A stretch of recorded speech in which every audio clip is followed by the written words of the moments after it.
Have you ever questioned why Congress does not reduce spending and balance the budget? The answer will shock you. They can't. Not even if they remove every department, employee, as well as the military. I'm Hal Mason, a retired accountant, and have worked with budgets over 40 years. This February, the White House released the United States budget. I was stunned to discover Congress can't balance the budget, even if they shut down the government. The dilemma facing Congress is startling. Watch as you see a budget that can't be balanced. To understand Washington's budget dilemma, we simply click on the President's budget for fiscal year 2013. Page 210 provides 12 years of budget data. We will only look at this year, 2012. Washington will spend $3.8 trillion. However, it will only collect $2.5 trillion in taxes, resulting in a deficit of $1.3 trillion, an amount larger than what Congress appropriates to operate the federal government. Now to explain the dilemma. Government spending is broken down in three simple categories: interest, mandatory programs, which is entitlements and government pensions, and the federal government, which is called discretionary programs. It breaks down the government in two pieces: security-related, which includes the military, and non-security, which encompasses any spending that is not related to the nation's security, such as Department of Education, Energy, etc. We simply cross out the federal government, and the remaining cost exceeds all tax revenues. The problem is simple. Spending for mandatory programs and interest is greater than the tax revenues collected. Mandatory programs include Social Security, Medicare, Medicaid, unemployment, and federal pensions. Congress must pay the interest and has promised to pay the pensions and entitlements.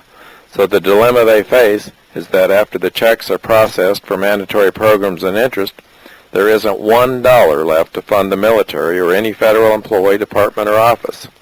You now understand their dilemma. To balance the budget, Congress would either have to raise taxes 50% or eliminate the federal government. If they cut entitlements and pensions, our nation will have riots like Greece. The United States only collects $2.5 trillion in taxes. More than half comes from income taxes, a third from payroll taxes, and the remaining from excise, estate duties, and some miscellaneous taxes. These aren't quite enough to even pay for the interest or the mandatory programs. Selecting Historical Table 7.1 reveals a grave problem: spiraling debt that exceeds 100% of the gross domestic product, a liability that exceeds our nation's annual economy. And as I chart the debt, it reveals Washington's uncontrollable addiction to borrowing.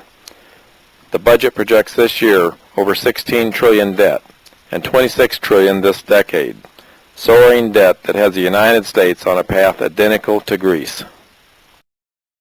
And if you thought Greece was a problem, the United States has 32 times their debt. $16 trillion is 25% of the world's gross domestic product. As Washington is racing toward the cliff, there is no hint of slowing down.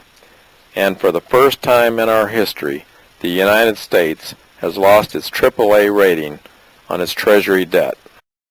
Greece provides a preview of what happens when a nation is forced to deal with massive debt.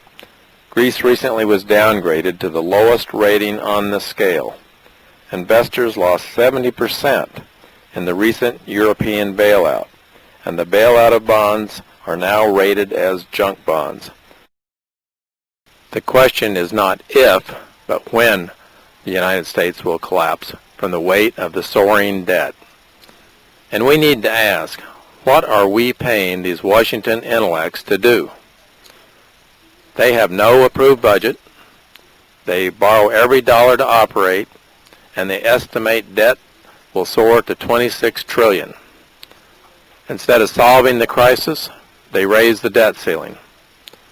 There is a tipping point where the debt can no longer be sustained.